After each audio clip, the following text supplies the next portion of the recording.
Join us on the My Name is Daughter podcast and learn how to live life as a daughter of God. Hello. Welcome to the My Name is Daughter podcast.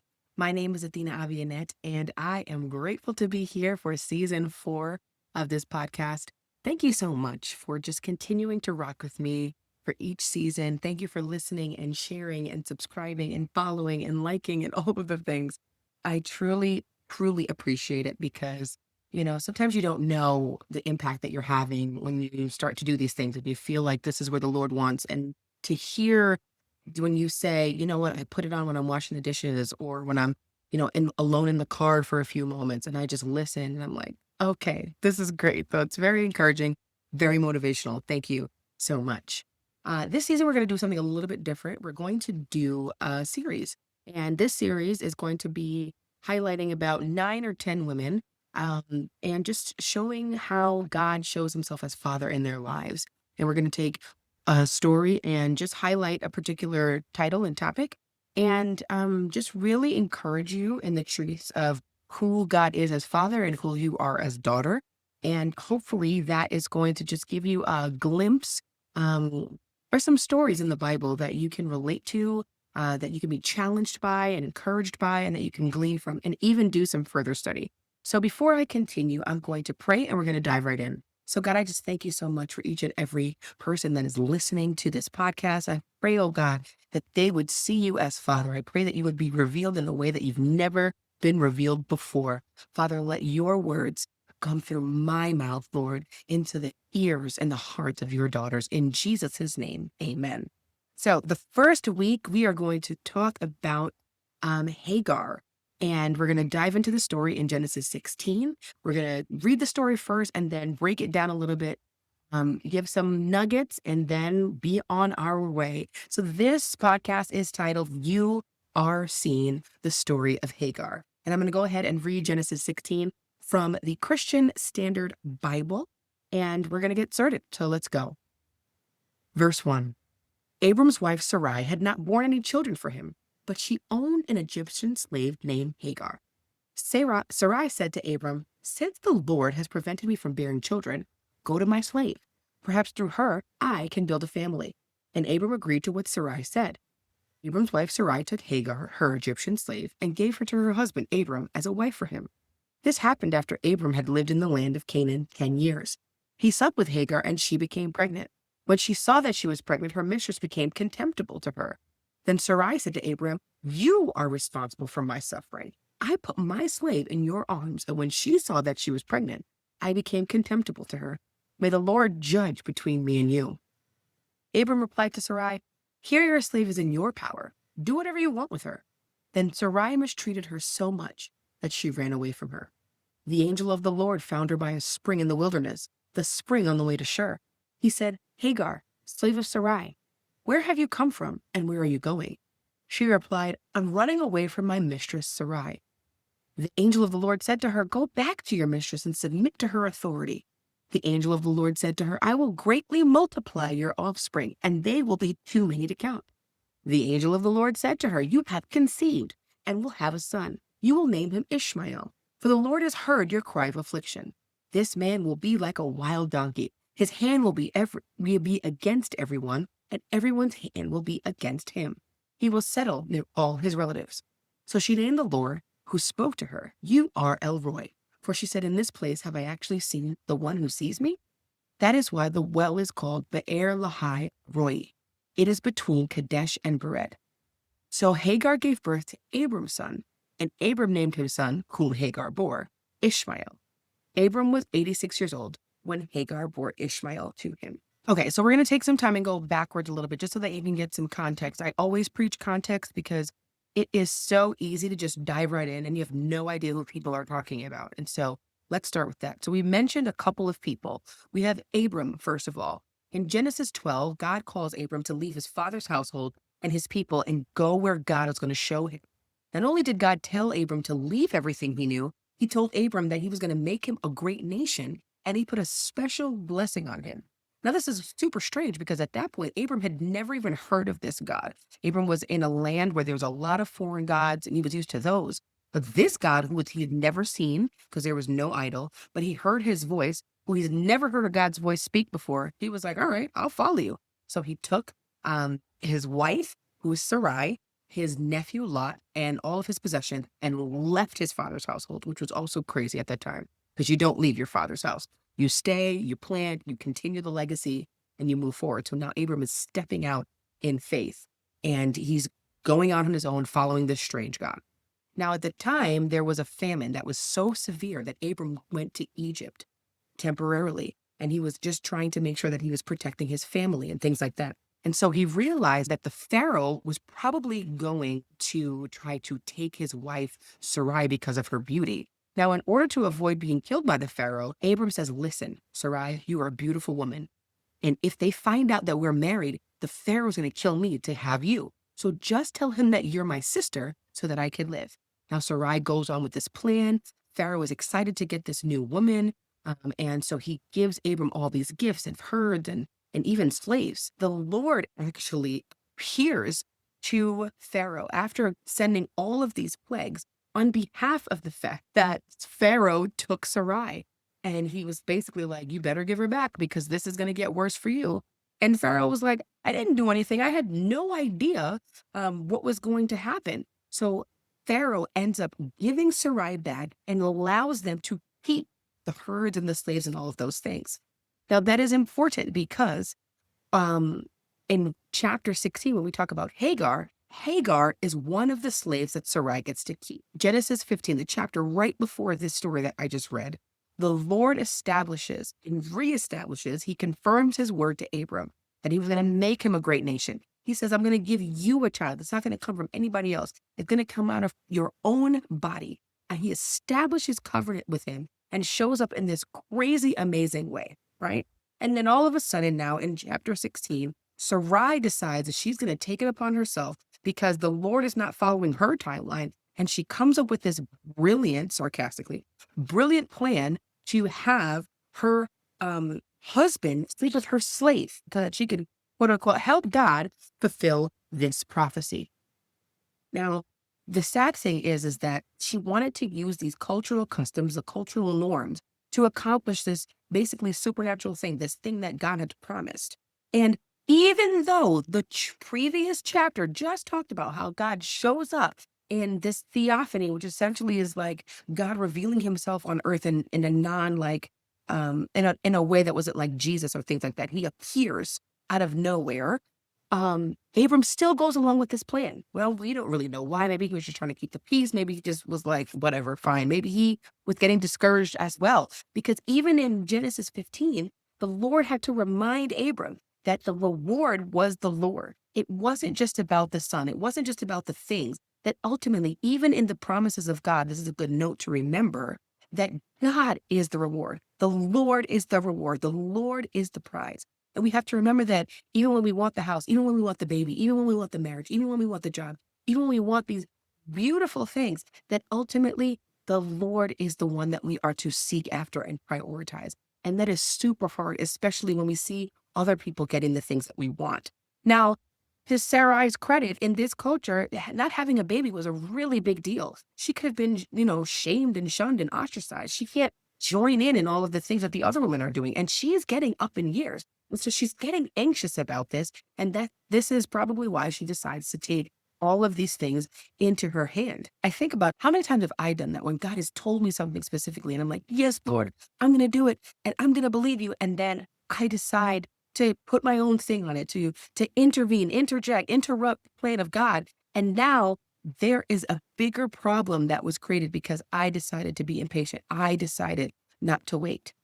Unfortunately, Sarai uses Hagar for her own gains, for her own desires. She uses this slave that she acquired because of a lie. And she was like, you know what? This is what I want. And I'm going to use her to get what I want.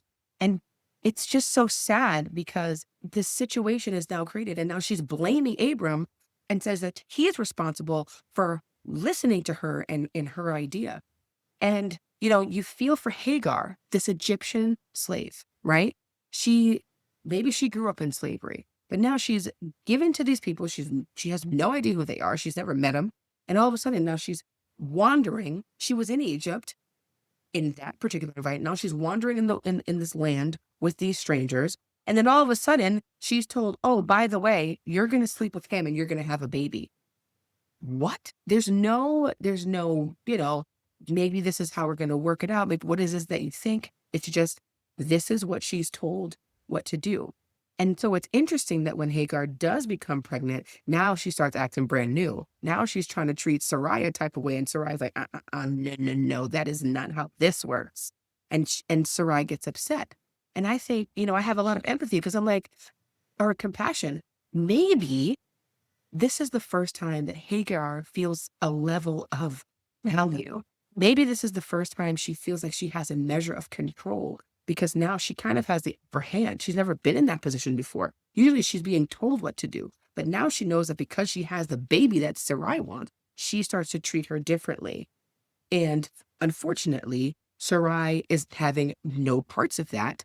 And she essentially was like, I don't want you anymore. Get out of my house.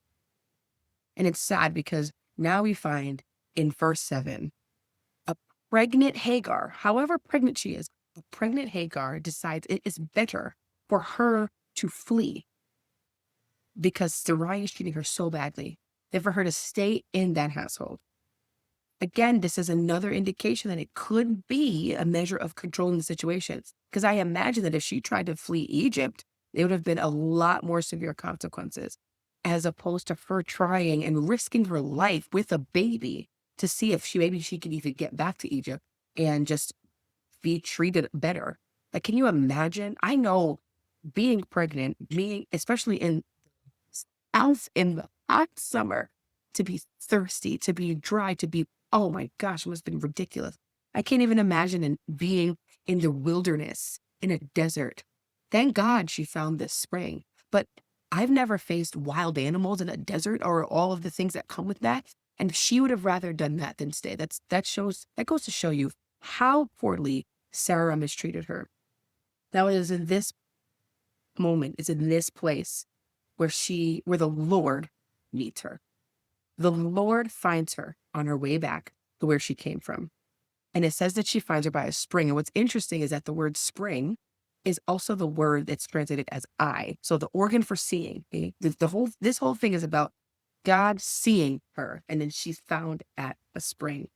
Now, this is not a God that she's familiar with, just like Abram back in Genesis 12. She's not familiar with this God. She's used to her Egyptian gods, these gods that have idols. She's heard about these gods. She might have even seen them going about doing things, but none of them are the ones that speak to her. It is this foreign God that she's heard about because of these foreign people that she's now with. The God of Abram, the God of Sarai, even though Sarai treated her so poorly and was not a great representation of this God, this is the God that sees her. Notice that he calls her by name. At no point previously does it say that Sarai or Abram actually call her by name. It just says that Sarai gave her the slave. But that Lord specifically says, Hagar, slave of Sarai, where have you come from and where are you going? He knows her name. He knows where she belongs, and he's inviting her into this conversation. This is what the Lord does. He knows who we are, and he brings us into himself. He's not demanding us to do things like Sarah demanded her to sleep with Abram and have a baby. He partners with us. Even if he does give a command, he's gracious enough to allow us to choose how we are going to respond. And Hagar, again, because of her position, she didn't have a choice. When she was under the Pharaoh's household, she didn't have a choice. She was under the Pharaoh's rule. And even if she wasn't under his direct rule, whoever she was under, she was subject to them, basically by penalty of death. And so now that she's gone to Sarai, she's under Sarai's rule. And she is now in a position where she has the opportunity to respond in her own way. And because this is how the Lord treats us. Now, I know it says it is an angel of the Lord, but essentially this is a picture of how God comes and reveals himself. So it's not just an angel. This is the Lord that we are talking about. This is Yahweh, okay? The intimate name of the Lord, not just a generic God, the specific God. She has a little dialogue with him and she's telling him that she's running away And not only does he tell her to go back and submit, which is crazy because it's like, we would want to be like, Lord, don't you see I'm in a bad situation? Why would you want me to go back to that? And he's like, no, no, no, no. You need to go back there because you are going to have a son. You are going to have a promise. And he blesses her too. Again, this is an Egyptian woman. She's not a part of that, original with the house of Abram. Now she's under Abram's care, but she's left. So it's like she's on her own. And here the Lord sees her and brings her back. And he wants her to return so that she can be covered by him. And her response to him is that she calls him the God who sees. She said, have I seen the God who's seen me at the place of being seen? I mean, isn't it crazy? Isn't it beautiful how she responds as an Egyptian person who probably never really had an intimate relationship or intimate encounter with this supreme being? She follows what he says and she turns and she ends up having a son. And the scripture says it in two different ways, where it says, and Hagar gives birth to Abram's son, calls him Ishmael, because that's the name that the Lord told her to name him. It means the God who hears. So not only is the Lord seeing her, he's hearing. He's hearing. Every time she would call Ishmael, it's God who hears, God who hears. It was like this reminder over and over. Names back in the day were really important. And this is why even for us, Lee and I, we were really intentional about how we're going to name our children, because we wanted it to be something that was just meaningful. We wanted the names to be something that mattered, and we wanted to be able to call them these things, speak this over them.